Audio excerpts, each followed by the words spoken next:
நண்பர்கள் உறவுகள் அனைவருக்கும் அஸ்ஸலாமு அலைக்கும் வணக்கம். ஒரு சின்ன விஷயத்தை சொல்லிட்டு போக வந்தேன், விளங்கினா அது மிகப்பெரிய விஷயம்.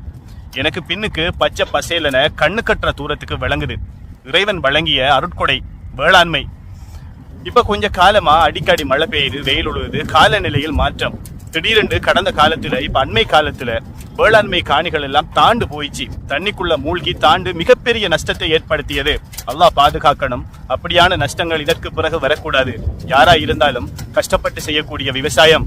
ஆனா அதுக்கான காரணம் என்ன? அல்லாஹ்வுடைய கோவப்பார்வை, காலநிலை மாற்றம், அல்லாஹ்வுடைய கோவப்பார்வை. சதகா சகா தொண்டும் இல்ல. இன்றைக்கு பணக்காராக்கள், காசிக்காராக்கள் ஒரு லீவு நாள் கிடைச்சா உங்களோட குடும்பத்தோட இந்த வயலோரங்கள், கரும்போரங்கள், வாய்க்கால், குளம், மலைகள் என்று நீங்க தேடி போய் சந்தோஷமா இருக்கீங்க. இருக்கிற காசை செலவழிக்கிறதுக்கு வழி தெரியாம அலைஞ்சு திர்றீங்க. ஆனா ஏழைகள் தங்களோட வீட்டுக்கு பக்கத்திலேயே வயல் காணிகள், கரும்புகள், வாய்க்கால், குளம், பச்சை பசேலன அவ்வளவு அருமையான அற்புதமான காட்சிகள் இருந்தாலும் பசி கண்ணை கட்டி ஒருவேளை சோத்துக்கு வழி இல்லாம பக்கத்துல இருக்கிற இயற்கையை கூட ரசிக்க இயலாம வருந்தி கொண்டிருக்காங்க. அவங்களோட பசிய இறைவண்ட துணையோட நீங்க போக்குங்க. வெள்ளாமை ஏக்கர் கணக்குல எல்லாருக்கிட்டையும் இல்ல. வெள்ளாமை இருக்கிற ஆட்கள் மூட்டை மூட்டையா குடோன் வழியை உங்களோட அரிசை பதுக்கி வச்சுக்கிட்டு பிசினஸ் மட்டும் பண்ணி நீங்களும் புள்ள குட்டியோட மட்டும் திண்டுக்கு இடிக்காம ஏழைகளுக்கு ஒரு மூட்டை அரிசை கொடுங்க. எதிர்பார்ப்பு இல்லாம கொடுங்க. கணக்கு பேரு செஞ்சாலும் சிலர் இருக்காங்க எதிர்பார்த்து மட்டும் கொடுக்குற. பேருக்கும் புகழுக்கும் மீடியாக்கள்ல வாரத்துக்கு மட்டும் சதகா சகா செஞ்சு வேலை இல்ல.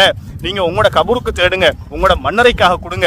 ஏழைகளுக்கு உண்மையான பசியை ஆற்றணுங்கிறதுக்காக கொடுங்க. அது மட்டும் இல்ல, ஒரு விதவை தாய்க்கு ஒரு மூட அரிசி கொடுத்து போட்டு அவளுக்கு பின்னுக்கு போய் போன் நம்பரை கொடுக்கறதும், அவளோட பொருளாதாரத்தை செக் பண்ண இரவையில போறதும், அல்லாஹ் உங்களை பொருந்தி கொள்ளணும், அல்லாஹ் உங்களை பாதுகாக்க வேண்டும். இதெல்லாம் ஒரு முறையான செயற்பாடா?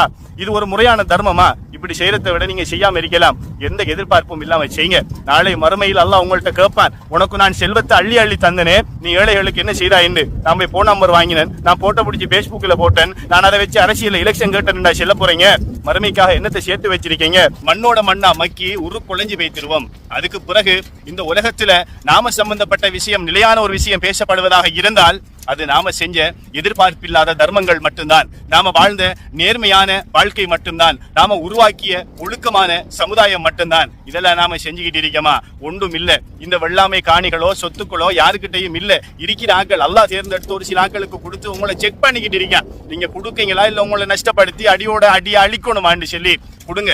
வாப்பட சொத்து, வாப்பட வாப்பட சொத்து, வாப்பட வாப்பட வாப்பட சொத்து, நூத்துக்கணக்கில் ஏக்கர் கணக்கில் பூமியெல்லாம் வச்சுக்கிற ஆக்கள் அரசாங்கத்துக்கு பயந்து மைனிர பேர் இல்ல, மாமிர பேர் இல்ல, 4 ஏக்கர் 5 ஏக்கர் 10 ஏக்கர் எழுதி வச்சுக்கு வாழாம 6 அடி மண்ணும் உங்களுக்கு சொந்தம் இல்ல. ஏழைகளுக்கு உண்மையா தர்மம் செய்யுங்க.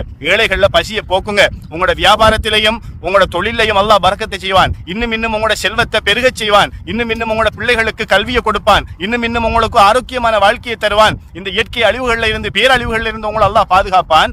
ஏழைகளுக்கு சதகா சகாத்த எந்த எதிர்பார்ப்பும் இல்லாம அவங்களோட மானத்தோட விளையாடாம பொம்பளைகிட்ட போய் போன் நம்பர் கேட்காம உள்ளத்தால கொடுங்க. எதிர்பார்ப்பு இல்லாம கொடுங்க, மறைமுகமா கொடுங்க.